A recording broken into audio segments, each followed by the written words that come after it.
Quelques mois plus tard, sa patronne vint le voir avec l'homme pendant qu'il discutait dans son véhicule. Elle s'abaissa et se mit à supplier, tout en attachant un fil relié au véhicule de l'homme à la robe de sa domestique dans le but de lui faire du mal. Heureusement, une jeune fille enregistra toute la scène. Pendant ce temps, elle continuait à supplier. Elle termina par une ultime supplication. Mais sa domestique, posée, lui dit qu'elle l'avait déjà pardonné depuis longtemps. Elle lui rappela qu'elle avait été un soutien immense. Elle avoua qu'elle n'était même pas surprise de la voir sombrer dans ce état négatif, et qu'elle lui était reconnaissante. Elle la remercia, sincère, les yeux brillants. Elle la remercia encore, comme pour apaiser son âme. Et encore une fois, comme une caresse sur la blessure. Puis la voix du fiancé entra, calme, presque officielle, comme un témoin de l'histoire. Il expliqua qu'il n'y avait plus rien à craindre. Elle rappela que tout avait déjà été discuté, encore et encore. Il précisa qu'ils connaissaient tous parfaitement son caractère. Qu'elle n'avait jamais pris tout ça au sérieux. Et sa fiancée conclut que, oui, tout allait bien. Alors elle la remercia, soulagée. Il confirma que tout était réglé. Il la remercia de nouveau, comme un souffle qui revient à la vie. Encore une fois, comme un cœur qui bat trop fort. Et encore une autre, comme un dernier relâchement. Puis, dans un silence lourd, sa domestique avoua qu'elle l'aimait. Son fiancé lui dit qu'il lui avait apporté quelque chose. Elle ouvrit le cadeau et y vit un téléphone iPhone dernier cri. Sa fiancée, la domestique, lui dit que c'en était trop puisqu'elle en avait reçu d'autres récemment. « C'est rien », dit l'homme. Voyant que sa patronne était là, elle demanda à son fiancé. « Chérie, est-ce que je peux te demander une faveur ? » « Laquelle ? » « S'il te plaît, j'aimerais vraiment donner ce téléphone à ma patronne. »« Tu veux le lui donner ? » ?»« Oui. Tout ce que tu veux faire de ton téléphone, c'est toi qui décides à qui le donner. Je t'aime tellement. »« Merci beaucoup, » dit-elle en riant et en l'embrassant. Elle sortit alors le téléphone et le donna à sa patronne. Très contente et joyeuse, celle-ci remercia sa domestique et son fiancé pour le geste. Tout ce que les deux ignorent jusque-là, ce sont ses réelles intentions, et ils ne vont pas tarder à les découvrir. Elle remercia encore et encore Maggie et son fiancé. Comme vous l'avez sûrement compris, c'étaient des remerciements déguisés. Cela n'avait absolument rien de sincère, puisque son but en venant voir sa domestique était de lui porter un coup fatal par jalousie. La jalousie est un mal qui ronge beaucoup de personnes aujourd'hui. Et sa patronne était jalouse du fait que sa domestique avait trouvé un mari attentionné, et pas elle. Ce genre de jalousie, malheureusement, est monnaie courante au sein des amitiés entre filles de nos jours. Finalement, sa patronne se résout à partir et Maggie lui fit un geste d'au revoir. Elle remercia de nouveau son fiancé, et ce dernier lui dit que tout allait bien. En partant, elle jeta un dernier coup d'œil au fil attaché au véhicule puis à la robe de sa domestique. Elle s'en assura, puis continua son chemin.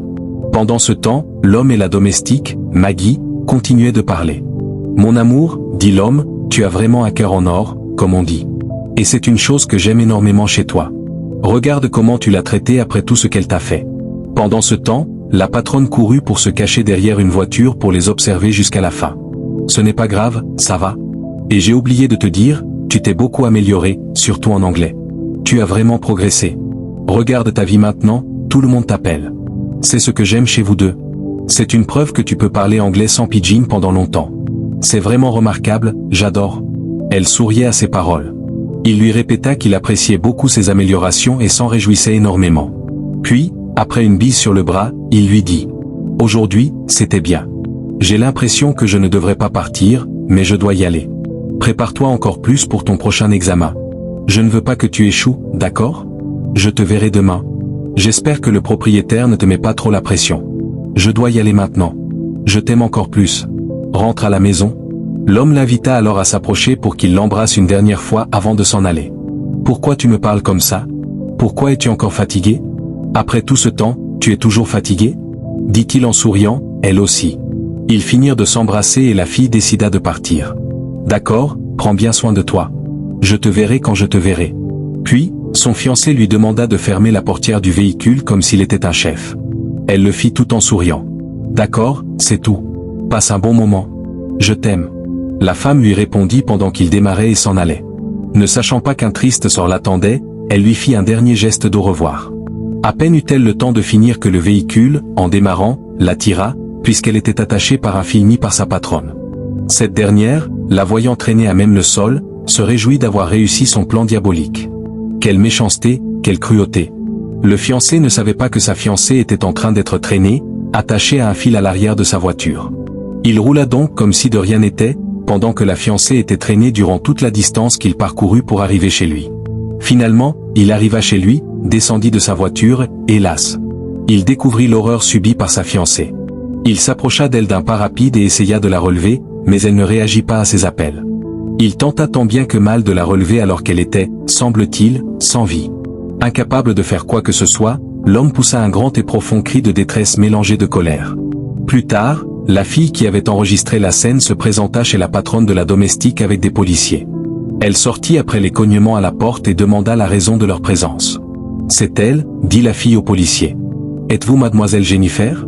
demande l'officier. « Oui, je m'appelle Jennifer. Vous êtes en état d'arrestation pour tentative de meurtre. » « Tentative de meurtre ? Je ne comprends pas d'où ça vient. » Le policier lui présenta alors la vidéo précédemment enregistrée. Pendant qu'elle tentait de se justifier après avoir regardé la vidéo, son collègue lui passa les menottes. « Je peux expliquer » dit-elle. Mais l'officier répondit. « C'est votre droit, mais tout ce que vous direz ou ferez pourra être utilisé contre vous devant un tribunal. » Puis ils s'en allèrent avec elle. La morale de l'histoire est qu'il faut pardonner, mais n'oublie jamais que certaines personnes reviennent avec un sourire qui cache la même intention qui t'a blessé. La gratitude peut être fausse, et la jalousie sait très bien se déguiser. Reste en paix, mais reste vigilant.